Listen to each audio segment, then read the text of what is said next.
Essay number 25. Congratulations to a critic. To see with one's own eyes, to feel and judge without succumbing to the suggestive power of the fashion of the day, to be able to express what one has seen and felt in a snappy sentence or even in a cunningly wrought word, is that not glorious? Is it not a proper subject for congratulation? Essay number 26. Greeting to G. Bernard Shaw. There are few enough people with sufficient independence to see the weaknesses and fallacies of their contemporaries and remain themselves untouched by them. And these isolated few usually soon lose their zeal for putting things to rights when they have come face to face with human obduracy. Only to a tiny minority is it given to fascinate their generation by subtle humor and grace and to hold the mirror up to it by the impersonal agency of art. Today, I salute with sincere emotion the supreme master of this method who has delighted and educated us all. Essay number 27. Some notes on my American impressions. I must redeem my promise to say something about my impressions of this country. That is not altogether easy for me, for it is not easy to take up the attitude of an impartial observer when one is received with such kindness and undeserved respect as I have been in America. First of all, let me say something on this head. The cult of individual personalities is always, in my view, unjustified. To be sure, nature distributes her gifts variously among her children, but there are plenty of the well-endowed ones too, thank God, and I'm firmly convinced that most of them live quite unregarded lives. It strikes me as unfair and even in bad taste to select a few of them for boundless admiration, attributing superhuman powers of mind and character to them. This has been my fate, and the contrast between the popular estimate of my powers and achievements and the reality is simply grotesque.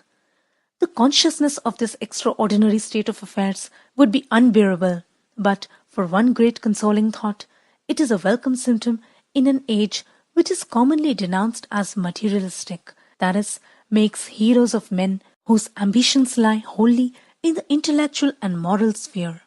This proves that knowledge and justice are ranked above wealth and power by a larger section of the human race. My experience teaches me that this idealistic outlook is particularly prevalent in America, which is usually decreed as a particularly materialistic country. After this digression, I come to my proper theme in the hope that no more weight will be attached to my modest remarks than they deserve. What first strikes the visitor with amazement is the superiority of this country in matters of techniques and organization. Objects of everyday use are more solid than in Europe. Houses infinitely more convenient in arrangement. Everything is designed to save human labor. Labor is expensive because the country is sparsely inhabited in comparison with its natural resources.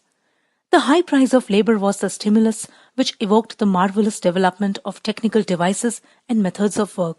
The opposite extreme is illustrated by overpopulated China or India, where the low price of labor has stood in the way of the development of machinery. Europe is halfway between the two. Once the machine is sufficiently highly developed, it becomes cheaper in the end than the cheapest labor.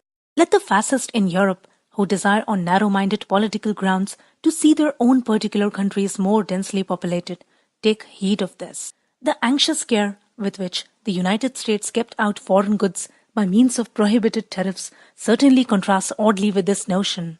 But an innocent visitor must not be expected to rack his brains too much, and when all is said and done, it is not absolutely certain that every question admits of a rational answer.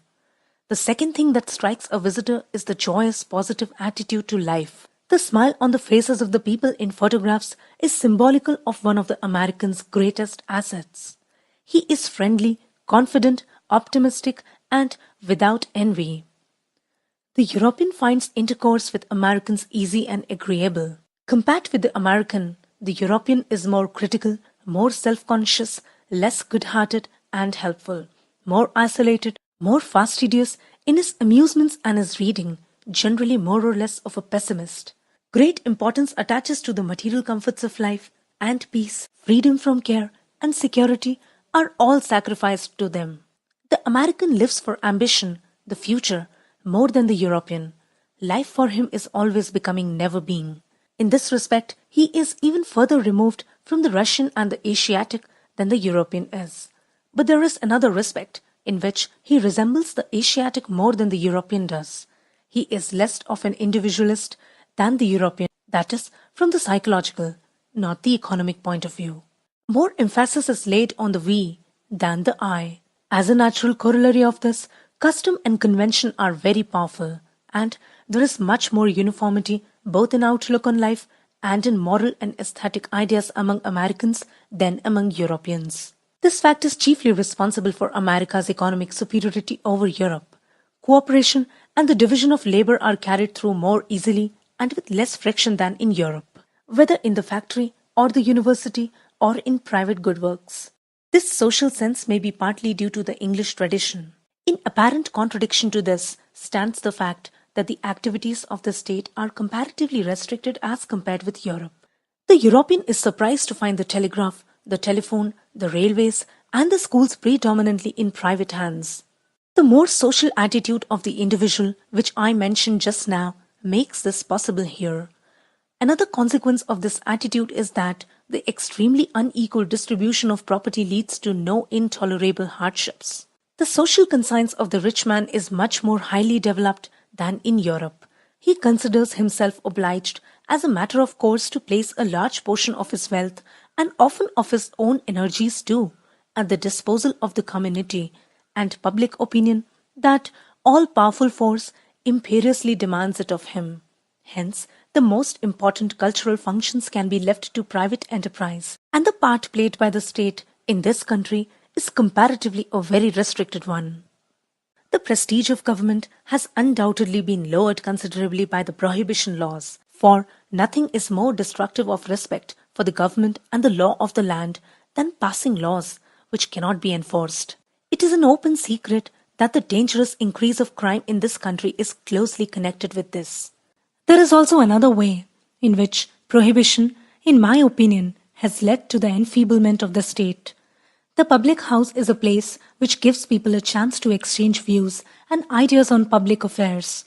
As far as I can see, people here have no chance of doing this, the result being that the press, which is mostly controlled by definite interests, has an excessive influence over public opinion.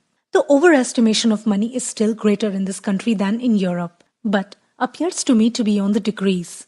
It is at last beginning to be realized that great wealth is not necessary for a happy and satisfactory life. As regards artistic matters, I have been genuinely impressed by the good taste displayed in the modern buildings and in articles of common use. On the other hand, the visual arts and music have little place in the life of the nation as compared with Europe. I have a warm admiration for the achievements of American institutes of scientific research.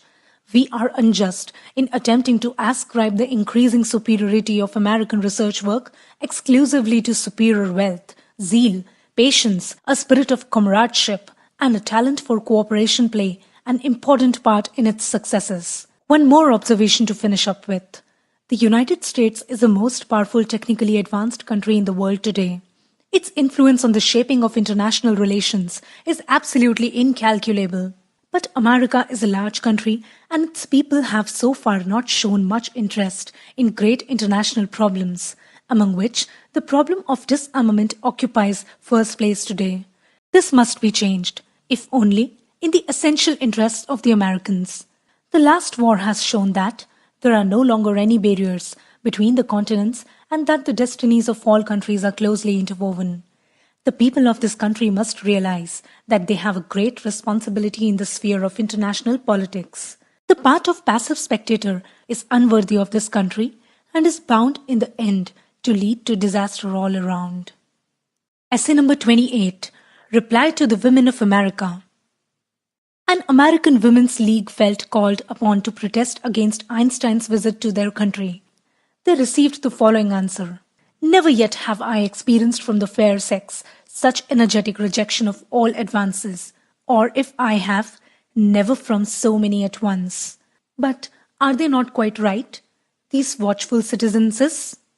Why should one open one's doors to a person who devours hard-boiled capitalists with as much appetite and gusto as a Cretan minotaur in days gone by devoured luscious Greek maidens, and on top of that is low down enough to reject every sort of war except the unavoidable war with one's own wife? Therefore, give heed to your clever and patriotic women folk, and remember that the Capitol of mighty Rome was once saved by the cackling of its faithful geese.